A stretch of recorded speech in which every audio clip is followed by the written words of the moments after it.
Greetings, salutations, and welcome to the Kreeger cast. I'm your host, Patrick Kreeger, and I'm joined once again by Steven. Hey, hey, hey. This time, not held at knife point. Yet. I beat you to that joke. You did, but I wasn't even going to make that joke. Oh. I Anyway. was totally going to make that joke. So, today, we watched a film. Yes, we did. Hell of a film. Why don't you, your movie, why don't you tell us what it was and read the back of the box? I don't know if I'm going to read the back of the box. I did a botch job last time, and it was... I'll read parts of it. No, just read the whole thing. I'm terrible at reading a lot. All right. Well, movie I brought, it's a movie called Come and See. It's from 1985. It is a Russian movie. So I'll read, here we go, back of the box. A crowning achievement of 1980s Soviet cinema. L.M. Kilmov's Come and See is perhaps the ultimate World War II film. This savage and lyrical fever dream of death, rage, and terror experienced through the eyes is a virtual primer for the subsequent, similarly psychedelic intensity of Terrence Malick's The Thin Red Line and Spielberg's Saving Private Ryan. When 16-year-old Fliora willingly joins a group of partisans fighting the Nazis in Belarusia, he little suspects that he is plunging through the looking glass. Separated from his comrades during a paratrooper attack and struck deaf by German artillery, Fliora, in the company of Glasha, a beguiling peasant girl, wanders a battle-scorched Russian purgatory of prehistoric forests and man-made slaughter. Fliora's journey takes him and us through a gallery of exquisitely poetic imagery and brutal human atrocity. And, slight aside, Thin Red Line by Terrence Malick. That movie's bad. Don't watch that movie. Anyway. I haven't seen it. It's a bad movie. So, I've also not seen the movie Zulu. Zulu's a good movie. We should watch it sometime. I really have that on Blu-ray. It's one of my favorite movies. I've heard it's quite good. But anyway, let's get into this film. Yeah. Wow. Yeah, that was a film. This is so I should say this was my first time watching it as well. Patrick's I bought it recently and thought I should watch this with Patrick. Watch, don't watch, by the way. I think it's a watch for sure. I would actually agree, even though it's a brutal film, and I will get into that a little bit. So the back of the box is like a fairly okay summary of the events for the most part. Yeah. But it doesn't really capture the film because the film is a very interestingly presented piece. It is not a conventional style war movie in a lot of places. It drifts into surreal elements sometimes, especially with the sound design, a lot of stuff.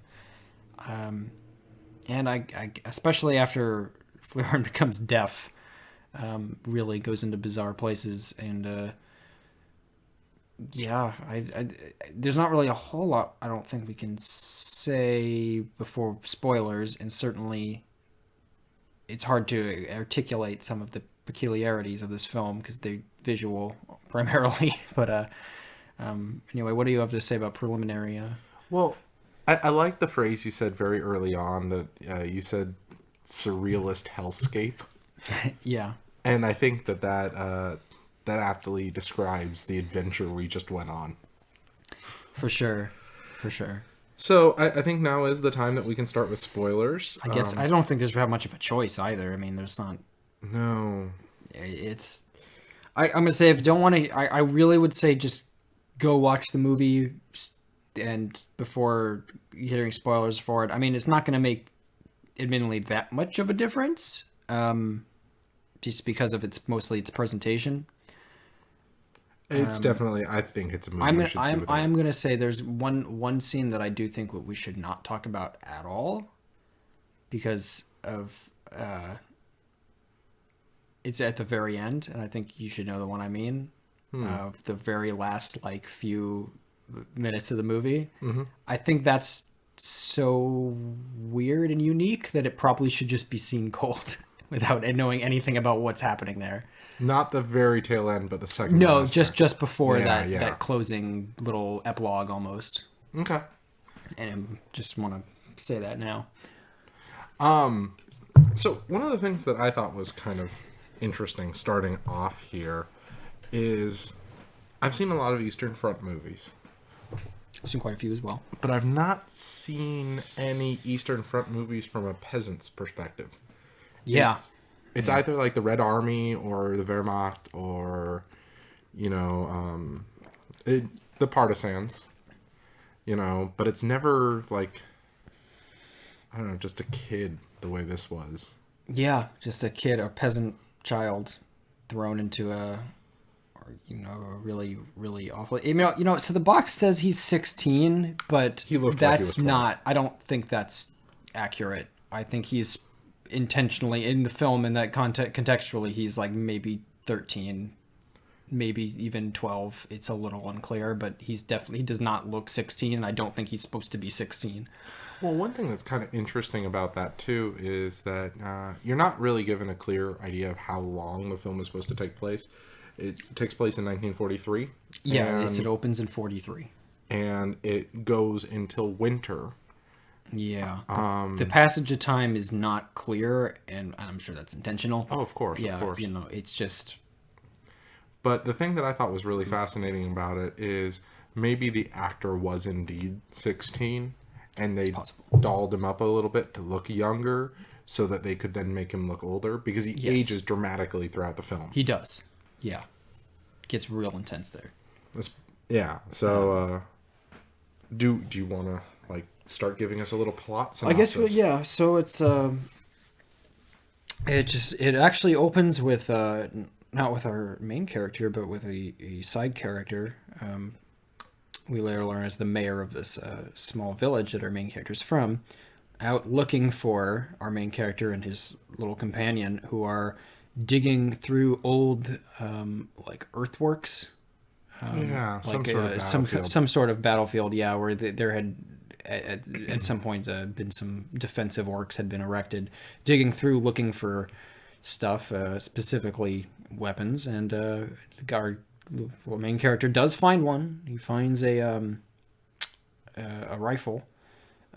Just right after they spy a plane up in the air that will make its appearance many times, usually just before catastrophe.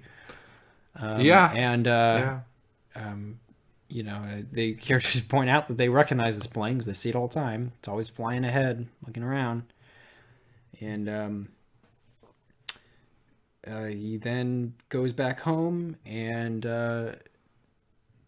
gets getting yelled at by his mom because he, at some point, like off camera there, told her that he was going to go join the partisans and fight the Nazis, and she was very upset by it, as you'd expect. And then they show up and they retrieve new recruits and some supplies and head out to the camp where he goes. And fairly soon, it's not really what he had hoped it would be. Kind of an understatement there. Mm-hmm. But one of the things that was fascinating about that scene, at first, I was a little confused. Yeah, it's slightly confusing at first. Because our lead character is in his house with his mother and his twin sisters, and these two Russian-speaking German soldiers walk in. Yeah, and it's a little jarring at first. You realize what's going on, and in order to make sense that if you're partisans going to a village for recruits and supplies, you dress up like Germans to not arouse suspicion at first, and that's what's going on, which is fine. But it does make it a little weird when you don't quite understand what's going on yet. And there's a lot of backstories that are going on that are confusing. Kind of. I mean, what do you mean by which backstories do you mean? So there's a ton of interplay in the partisan camp. It seems like those characters are fully fleshed out in the creator of this movie's mind. Yeah. Oh, yeah. They have their own like personalities and all this other stuff going on, and they're there, but since they're not the focus of the movie, you're just seeing them interacting like a new person at camp, just like our main protagonist, and you don't. You kind of know who they are, but not really. Yeah. There was the guy cosplaying as Hitler. There was the guy cosplaying as Hitler. There was an old man with a very, very tiny little mortar. Yeah, I think he was the commander of the partisan unit. That particular unit. There was the one that came in eventually. Yeah, yeah. And see, this is specifically, I was wondering how these different characters are going to start playing into each other because they were all so built up. And then they all more or less get dropped except for one of the girls. Yeah, one girl's Galasha.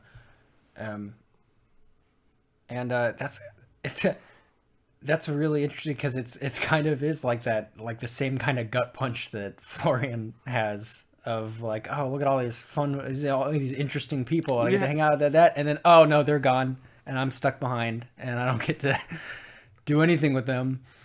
You know, that's true. Yeah, that is totally true. And it's like, oh, okay, you get that same weird emptiness that the character experiences. Yeah, because there's this camp teeming with life, and then all of a sudden, not. Yep, they march out to go do whatever they're supposed to be going to fight, and he has to stay back because he's the new guy and he's really young, and they're like whatever. But they do at least before make him give his good boots to another older partisan who had bad boots, which I mean it makes sense, but you know, still kind of sucks if you think. You know? It is kind of funny. The other thing that was kind of funny is I kept expecting them to take his rifle. Nah, I guess you know, he's told someone needed to be at the camp and whatever. Just because everyone else we see in the movie is using bolt actions. Not everyone, but quite a few. Of the partisans? There was some that definitely had semi-auto, but most of them are using bolt actions. Anyway, I just thought that was interesting, that little aspect. And so he actually goes deaf in the artillery scene. Just I know I'm getting apparently, a little bit yeah. I guess I don't know. It was a little unclear on that. I'm not 100% certain how accurate that description is. Because like he definitely knew what the officer was saying. Did he get that good at lip reading that fast? No, I don't think so. I'm not sure about the deaf part.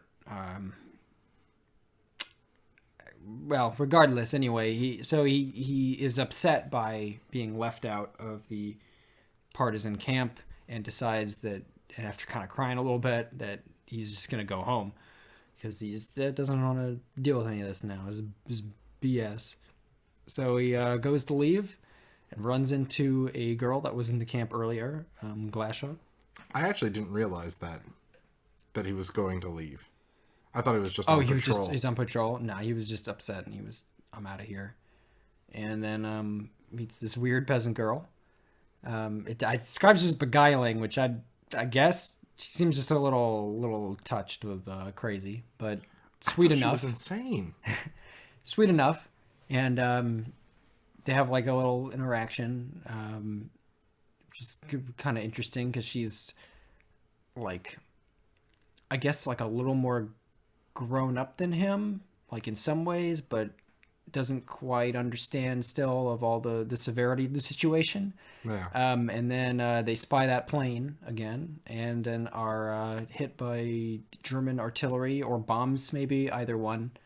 And paratroopers. Yeah, and so I'm gonna use this, and German paratroopers as well, to wheel this slightly in another direction for a second. The film's production value is really impressive. Yeah. Especially considering it was actually filmed in the late 70s in the Soviet Union. The effects, almost all the effects are practical. There's only a couple times that where in the later scene that there was some After Effects done. Almost all this, other than that, almost all the effects practical. The explosions were real and were large. They were blasting some big ordnance in that forest for that artillery strike. Trees were toppled, and buildings were blown up. And where our protagonist and his friend are left stranded with the partisan camp having been annihilated. And there's German paratroopers everywhere, and they have to head out to try to leave and go somewhere. So they decide to head back to his home village since he was already on his way there anyway. And see, part of the problem with just saying all this is that it doesn't sound like that interesting. Honestly, saying it out loud, it's the presentation that really sells it. I was gonna say it's so beautifully filmed, Yeah. even though it's it has like that 1970s color graininess to it. Yeah. But I think that actually kind of adds to it because it almost looks like colorized World War II footage. Yeah. Yeah. You know, in a way. And big thumbs up to that main actor too of Florian, because he's fantastic and his face is so expressive and there's a lot of close-ups on him too and all this, and he's just great. Oh my! I was wondering that. What? Okay, so I'm looking up some stats here, and it's saying that the film was shot in chronological order. That's really impressive, actually. Specifically so that he could give his actors specific diets and fatigue them over a period of 9 months. Wow. In addition to that, most scenes were apparently shot with live ammunition. Jeez. And the cow was actually killed.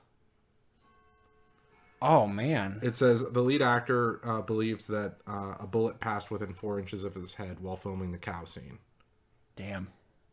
So this is a Kurosawa-like dedication to realism that borders on insanity. That's, wow, big ups then. That's crazy. Because specifically, the reason when we're talking about the artillery scene, what made me go, is that artillery? Like, is that actual artillery? Was in all the scenes where there aren't people, and I want to make that very clear, or when the camera is far away as well, you can see shrapnel cutting limbs off of the trees and whatnot. That's and a I'm good like, point. that was really high detail if they're gonna set explosives in That's branches. a good and point. whatnot. Yeah. And then later they don't, when there's like people in the scenes and stuff like that, Okay. And the reason I thought the cow actually got killed in that scene, the reason I'm like, did they just shoot that cow? Was I've never seen an animal react that way that wasn't being shot. Okay. Like, just crumple. I thought it looked to me like it was maybe an after effect when they were doing the tracer stuff, but if they actually just shot that, I mean, I don't endorse that kind of thing, even for making your film. That's pretty rad. It's pretty messed up. But worse things have been done in Russia for less reason. So. So anyway, I wanted to bring that up. That apparently that's the case, which is why it had a little bit of a hard time with distribution. Okay, that makes a little more sense. Anyway. Yeah. So then, a very classic turn in here of making it back to his home village with the girl, and who progressively gets less and less crazy. Yeah, that's She like seems to come it's around. like she was still kind of off in dreamland at first, and then like seeing the harsh reality snapped her into it. Like she grew up like real fast. Well, just going into her character, the supposed background here, she mentions that she was being deported by the Germans when the partisans saved her, which made me instantly go, oh, she must be mentally disabled because of the way she's It's also possible too. switching around so much. But that also mildly implies, if what she said was true, that she was part of a town that was liquidated earlier. Yeah. Which might explain the craziness that she's Yeah. like. There's a lot of possible options in there, or any combination. But yeah, she's been a rough time. It's a rough time for all, and it's only going to get rougher. The only one that seems to have a decent time is that one little animal that we'll talk about later. Oh yeah, I love that guy. That's the only thing that It's seems not even to... there that much. But No, it's but fine. it's the only thing that gets away unscathed. The cows don't get away unscathed. No. That weird bird in the artillery scene does, though. It's true. When they... Oh, so... Sorry. On their way back to the town, I just want to mention the rain scene. Yeah. Where they're like showering in the rain. That was unusual. That's when it got dreamlike for a moment. You got a dream like there, yeah, definitely. And the dancing in the rain and stuff, like I wonder too how much some of this is through like a lens of like Russian folklore, that there are some cultural cues that we're not picking up on. I guarantee that with the scene we'll talk about later. Yeah. There's definitely some things we're missing there. But yeah, it's still a weird scene. But it was like, I almost feel like it was like, yeah, cool, we're all clean now. We've, cleansed ourselves of that previous horribleness just to be thrown in an even worse situation right after. Oh, that's probably totally what Yeah, it was. yeah. Symbolically, at least. Yeah. But it was just interesting, the concept of shaking trees to shower. Yeah. I thought that Yeah, was kind of it was a cool kind of funny. concept. It was raining.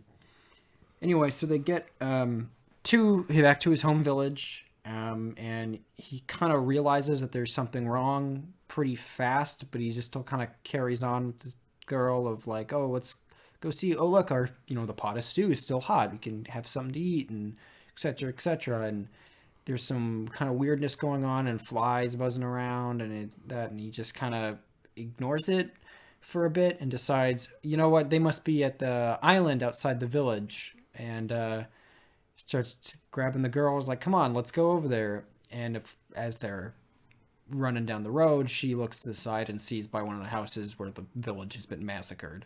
It was behind his house. He was behind his house. Yeah. Like just out of sight, and he just didn't look at it or whatever. He maybe even refused to look. Yeah. Which kind of would go with the rest of that scene of him just in denial about what's going on. And I get this slight segue, but something also really interesting about this film is, apart from like the third act big scene, most of the atrocities happen off camera. Mm-hmm. And it just builds up until you get to that third act segment. That is actually, that is totally interesting. The first they're mentioned, then you see the aftermath. Yeah. And then you actually see it happening. Yeah. It's like that nice build up to it. 3-step build up. And it's them anyway. So him and the girl trying to go to the island, and her finally just being like, "There's no one here. Everyone's dead. It's game over, man. Game over." And they're freak out, and he starts crying and pushing her around because he's upset. But then they spy a Russian man, who's like, "What's going on over here?"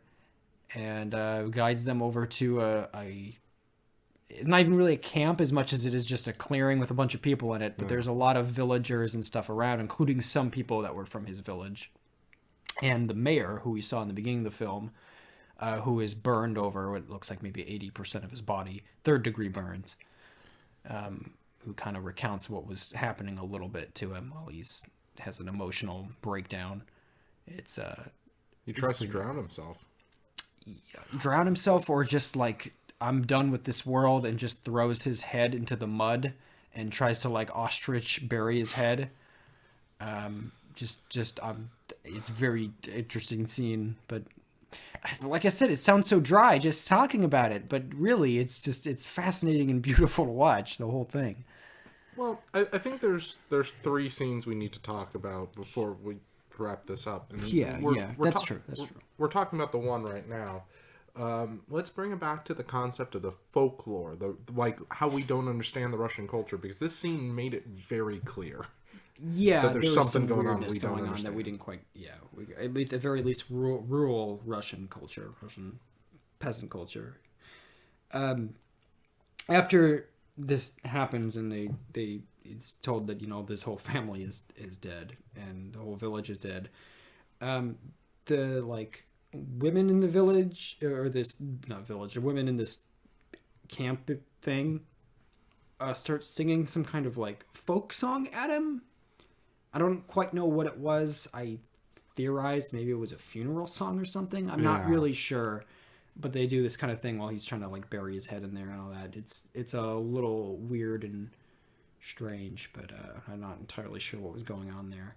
And then they're building an effigy of Hitler? They're building an effigy of Hitler. Well, it does come into play a little bit later. Yeah, but why? Well, I think we saw a little bit of why later. It made a little more sense. Could you explain it to me? Because I still don't understand. I can, because I think it ties in with the later ambush. Guess why they planted it in the middle of the road where the German patrols were going through. Mm. And because it's like here, here's put this weird thing. And I think they even put a mine on it or something too when they were walking away from there. But I think it's one of those, it didn't even show up necessarily, but I mean, I think it came into play later on in that third act segment. I think that's what that was. Okay. But we saw the setup for it before. Not the payoff. No. Well, no, we see the aftermath of the payoff, but... Okay. Our protagonist doesn't actually participate in that segment. Fair enough. Then there is a cow death scene. Yeah, it's our protagonist, and it's Florian, and I'm going to call him Florian, even though it's not quite right, but that's what I'm going to say anyway. Florian and 4 other partisan older gents go out because they need food for everyone, so they go out to go find a local village and get some cattle or something to go use there, and they head out, and there's some trouble along the way, and party members get lost, and some pretty bad incidents, and every time we see that plane again, that plane's always there, the harbinger of doom, and they finally do get to a village, and they get a cow, and they're like, cool, we got this cow, let's get it back. It's, at nighttime. And they're spotted by Germans who shoot up a flare and open machine gun fire on them. And it kills the last partisan gentleman, and eventually they kill the cow too. That was surprising. Yeah, that cow goes down, and apparently for real, which is, makes it a little worse. That cow goes down, and Florian's left by himself in the next morning, and is actually really beautifully framed shot where the upper half of the frame is all fog, and then the lower half is him laying against the dead cow on the thing, and he gets up to try to move the cow, which is just not happening because it's a big cow and he's small, and he heads out and finds like a horse cart, and he tries to take it from a guy to, I guess, move the cow was his thought process on that, or chop up the cow and move it. But the Germans are out patrolling because they spotted partisans, and there's a village nearby, and they're going to go see what's going on. So he has to abandon his stuff and heads over with this old man who had the horse cart he was trying to take to head into the village and kind of hide out. And Pastor, why don't you tell us what happens next? Oh, God. No. No. Well, I'm going to start off with the fun bit. Okay. Which is the old man keeps changing his story. Yeah. He's trying to tell him, like, okay, you're this family's kid because they had a kid like you, so, then this are your sisters and your brothers and your mother's name and blah, and then later on as they're getting closer, he's like, I guess that's not really not going to work, so no, you're my grandson, and blah, and all this, trying to figure out what they're going to do as the SS are coming into this village. Mm-hmm. So actually, I'm gonna go out on a limb here. And say it was 3 days. 3 days of the total time span of the movie? Yeah, could have been. It's possible because there's the first night, then there's the second night out in the field. Yeah. And then the third night is out in the field. Because there's the night you're right, and then there's the night they spend out. Then, then he does fall asleep again too in the village. Yeah, he does. Yeah, he does. So this might be 4. Yeah. Which would make sense that what you're talking about with the effigy of Hitler totally is the setup for that. Mm-hmm. Yeah. Okay. I don't really want to talk about the next scene. All right, fine, I'll do it. So, there was a Schwimmwagen. There was. Were you excited when you saw that? Yeah, but you only see it through one window. You do, yeah. I mean, there was a lot of Germans going around. You must have been excited about that too, weren't you, Patrick? Excited to see those Germans. Oh, also, dear listener, one of our Russian partisan friends has a very strange rifle, bolt action with a straight bolt with no top wood. If you could let us know what that is in the comment down below. I assume it was probably like some kind of hunting rifle or something from like a family heirloom type deal, but I don't know. Possible. It wasn't a Mosin Nagant nor a Mauser. So let us know in the comments below. Yeah, if you do watch the movie, please call us and tell us. Call us. Yeah, call us. Call our number 1-800 partisan. I don't know.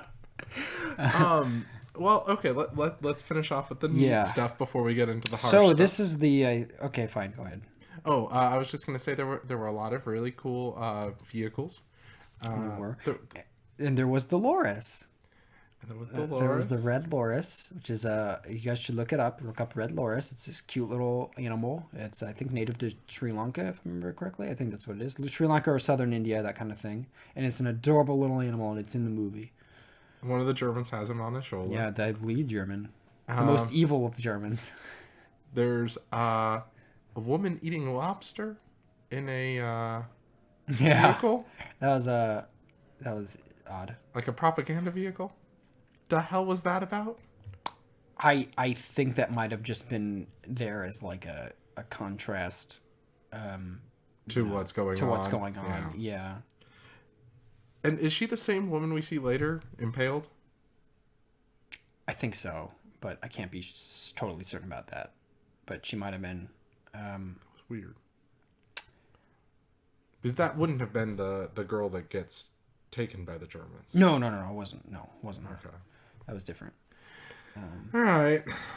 Enough beating around the bush. So then we get to the big scene, the final buildup of that we were talking about, of the atrocities, where we see in full view as our hero Florian and the villagers, the Russian villagers, are herded by the SS and their Russian collaborators, are called for a quote-unquote town meeting and inspecting their paperwork, and then are shoved into a barn that is then sealed. I think it was actually a church. Might have been a church, actually. You know what? It was a church because it had that was an extra layer. It was a church because it had a steeple and stuff. So they're shoved into a church, barricaded inside. Our protagonist jumps through a window and is grabbed by the Germans and kind of thrown in a pile with some other more able-bodied young men and the mayor.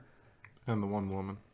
There was one woman who jumps out too with a child, and then she's pulled and thrown in the thing, and then they pick up the child and throw him back through the window into the church. Yeah, they literally threw a kid. Literally threw him. Like a real kid, though. Yeah, it was like a real kid. I'm sure someone caught him on the other side, but he did just throw a kid through a window. And then they go up, and first they toss grenades in through the windows, and then they pour gasoline and Molotov cocktails and set it on fire while all the women and children and some of the men and older men are all inside.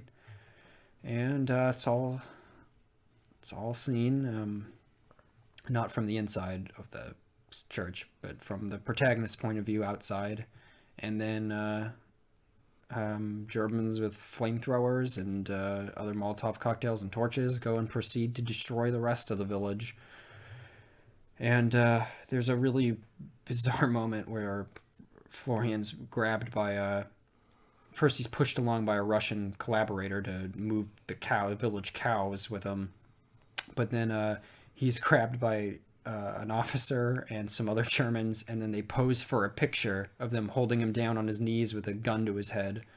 And it's a marvelous and horrible scene all at the same time. The sheer number of coordinated extras. Oh yeah, coordinated extras all doing their thing, and the camera work and all the vehicles and the fire and all that. Real fire and real flamethrowers. Real fire, real buildings. All going up in flames and all this stuff. It's crazy. Yeah. And we see the girl get thrown into a truck with a bunch of other Germans screaming while they drive off, and she doesn't show up till a little bit later. I was going to ask, is that the same girl? I think it was the same actress, but I'm not sure it was supposed to be the same character. Because she didn't follow him into the town. No, I don't think it was. I think it was the same actress, but not actually supposed to be the same character. Okay. Because she shows up later. Yeah, I could be wrong. Because that's the thing that we'll talk about that when we get to that scene? Yeah, yeah. Anyway, continue. Well, that's it. And then we have this whole horrible atrocity committed, and then Florian just he just collapses into the dirt and passes out, and wakes up the next morning, and goes to find his stuff. Because he wants his rifle back. He wants his rifle and it had his jacket and some other stuff. And while he's fishing that out, the column of SS soldiers that had drove out after torching this village were then ambushed by the other partisans, and most of them killed, as he finds when Florian walks up to him, and then a few of them, including some of the officer with Dolores and some of the other staff, some of the Russian collaborators, and the guy who had pulled him out of the building and threw the child back. Earlier. We'll get to that scene in a moment. Yeah. But there's two things I want to talk about before that scene. Sure. One, when he comes across the woman who I think was the same woman who was eating the lobster. Yeah. He takes bandages from her. Yes, that's true. To bandage his gun. Yeah, his gun had part of the stock was busted, and so he ties it with bandages. I thought that was funny. It was kind of funny. I don't know why. And then the other thing is, what makes me think that the girl was the same girl is because the girl we see later walk up to him as he's walking to... Oh, yep. That's right. Now I remember what you're talking about. Yeah, is the girl from the beginning, and it's clear she was also... Now I get it. Yeah, that actually makes total sense now. Now I think about it. Now you say that. Yeah. So what I'm wondering, riddle me this.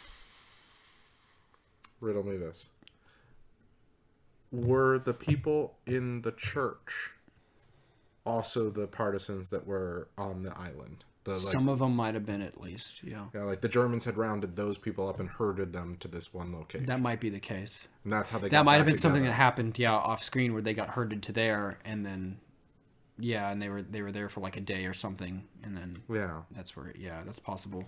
So that would explain. So it probably is the same girl all along. Yeah, it could be. Yeah, that makes sense. Anyway. Yeah, so I find that these other Germans have been taken prisoner, and there's a whole scene of them basically trying to barter with the partisans and all this, and then well, I mean, it's pretty obvious how this is going to end with this. After a negotiation or attempted negotiation and trying to diffuse blame, and then one of the Germans just not even trying to do that, just straight up going, "Nah, you Slavs are subhuman," and that I actually thought was shocking. I guess he was like, "Whatever, I'm going to die anyway, so I'm just going to go for it." No, I thought it was shocking. The Russians showing a German standing for his principles. I mean, in context, I get it. It made sense, I guess. I mean, did they really let him? I don't think they really let him. They just shot them all after that. Well, too. of course. But like all the other, I want to say German soldiers, but they kept claiming to not be Germans. Those are the collaborators. These are the Russians collaborators. Yeah, but that's why they were translating back and forth. They were in uniform. So with awards. Yeah, there were Russian units fighting against the Russians. Soviets. Yeah, I get that, and I know that. But what I'm saying is, what do you refer to German allies as? I wouldn't consider those collaborators because they're not civilians, is what I'm saying. Oh, you're just... Yeah, what do you call Okay. Allies? Yeah, I Germany, guess? German ally? I guess? I don't... Would they be part of the Wehrmacht? No. See, they explicitly would not be. That's... Yeah. No, they weren't organized that way. But because the guy who dies for his principles... And they were attached to an SS unit. Yeah, and the guy who stands for his principles makes it very clear that he's not German either. Did he say that? Yep. I didn't hear him say that. Yeah, when the general guy is complaining about trying to say that he had nothing to do with any of the horrors. Yeah. The SS man says typical German. Oh. Okay. So I don't know what that means. Like, he's... I don't know. Watch this scene for yourself. Yeah, I don't know. Maybe it's also possible it's a translation error too. It might have been. It might have been like I'm just saying it's possible he might have actually been saying like typical Prussian or something like that. I was gonna say, yeah. That might be more accurate. In fact, that kind of fits better. It makes a little more sense. Like, typical like Bavarian or something would be like the guy seemed to be an aerostatic Prussian. It's possible too. Yeah, I'm not sure. It can go either way, but it might have they might have taken a specific region of Germany and just put German to stand in. Yeah, I should note it was a French company that did the translation, so it was a little wonky in a couple places. Yeah, there's a few times when there's German being spoken that they just write out the German. Yeah, it was a little odd a couple times, but overall, I mean, you get the most. Maybe there's another version that you can find somewhere that has a better one, but I don't know. This film was great. Yeah, it was. So we're not going to talk about the next scene, right? I guess we shouldn't, or I mean, I guess can we put a super massive major spoiler warning? Is that a thing? I guess. I mean, I don't even know if it'll really be conveyed properly. You're just saying it anyway. No, I think you're right on that one. But do talk about the last scene with the interesting camera shot. Yeah, we'll skip over that other thing for a second. Just go to this. After another really fascinating, interesting use of cinema that I've never seen before, and emotive storytelling in a way that's both fantasy and wish fulfillment, and like an expression of I don't know, the longing zeitgeist of an entire people of like what could have been, and probably several actually. Then we got Florian heading back to join up on the march again with the partisans, and there's just a very cool, nice shot of it might be a dolly shot. I think it was handy cam though. Steady cam? Excuse me, hand cam, like holding the camera on their shoulder. Not handy cam, but going through the woods up to the partisan column and like falling in line with it, and it was very cool looking. Yeah, it was a gorgeous shot. Very steady. As they march off through the woods. Much camera. Yeah. And thank you. We also do get just before the very end of the film, we get a title card drop with a statistic there about I think it was 600 and I want to say 49, maybe 48, 600 something. Yeah. Just saying that 600 something Belarusian villages were annihilated by Nazi forces in the Second World War, and then we get that final shot of Florian falling partisans, and then the movie's over. Yeah, it was a rough ride. So it's not your feel-good film. No. And you know what? I'll put this warning out there. Based on what I know about my father's experience during the war and all that jazz, I would highly recommend not showing this to anyone who actually experienced these things. Yeah. It's heavy, and it's gritty, and it's real. Yeah. None of it looks fake. No, it looks real all the way through, pretty much. Yeah. It's heavy is probably the best way to say it. Yeah. So, do you have any parting words for our listeners? I don't, it's hard to find copies of the movie. It took me a while to find one, but if you can, really go buy it, give it a shot. It's great. Any chance you get. And just try not to spoil yourself on the final scene that we skipped over, because I'd be worried that's kind of a thing that people would talk about, or that there'd be like a clip of on YouTube or something, and you don't want to. Don't. And out of context, it wouldn't make any sense. Yeah. You might be able to parse it together, but it wouldn't have the emotional impact of what it means then. Mm-hmm. we left a lot of good details unspoiled. Yeah, I mean, unspoiled, and I mean, there's not like you can't really articulate it in words. And this is a film you do have to pay attention to. A lot of the times, we like to yammer yammer as the film goes on. And while we did do a little bit of talking during this one, it's really important. Mostly you're threatening me with a knife. It's very important to pick up on all the dialogue because all the dialogue means something. There's very little sentences that aren't critical to read. Yeah. So do that. Do yourself a favor. Watch the whole thing and pay attention to it. It is long.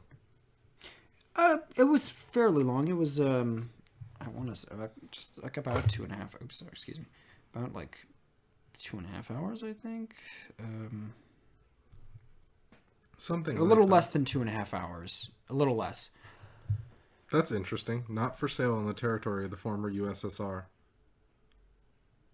So is this film is banned in Russia? That doesn't seem to make sense. Does it say that? The bottom of the little warnings there about not for public distribution. That's really weird. That's interesting. Huh. Like, would that include old Soviet territories? Presumably? Maybe. I'm not sure. That's really weird. We'd have to look that one up. What I was looking up is this is the first DVD I've seen that came on 2 discs. And I know that that's a thing. Do watch both... oh gosh, I wish I could remember the guy's name. But definitely Technoman, and then... You know what? I'll actually put a link in the dibbly-doo. Yeah, why don't you do that? To a great video on how DVDs work. And the guy explains that you can have up to triple layer DVDs. And if you noticed, there was a stutter halfway through each disc. Yeah. And that's when the laser resets. But you'll get all that, again, in the link in the dibbly-doo. But I just thought that was really fascinating that this film that is long, but still relatively short, was on 2 discs. But it did have a ton of special features, it looked like, in terms of different languages. And yeah, whatnot. we didn't really go into that, but subtitles don't take up that much. No, they don't. So. Oh, there was a lot of subtitles, though, by the way. There was a lot. Well, I mean, so the whole film is in Russian and German. Yeah. And not all the German is translated, but all the Russian is. And I think that's actually key because it seems like the German that isn't translated, you're not supposed to understand. Yeah. So it doesn't look like it was just a that seems very job. Intentional, yeah. I think my bet is that the German that's translated is the German that was originally translated in the Russian version of the film. Probably. And they were like, I guess that's the one that we actually need. We don't want to do the rest. And we're not supposed to do the rest, even. So, one last chance for closing words? I don't have anything else to say. Go watch it. Come and see. Come and see. Wow. Oh, actually, I'm going to say the title is a reference to the Book of Revelations. It's the angel broke the 4th seal and said, "Come and see." And I saw, and behold, a pale horse. The rider that sat on him was death, and hell followed with him. Okay. Just saying, that's what the reference is, and it's quite appropriate. It's very appropriate. So, until next time, dear listener, see you out there.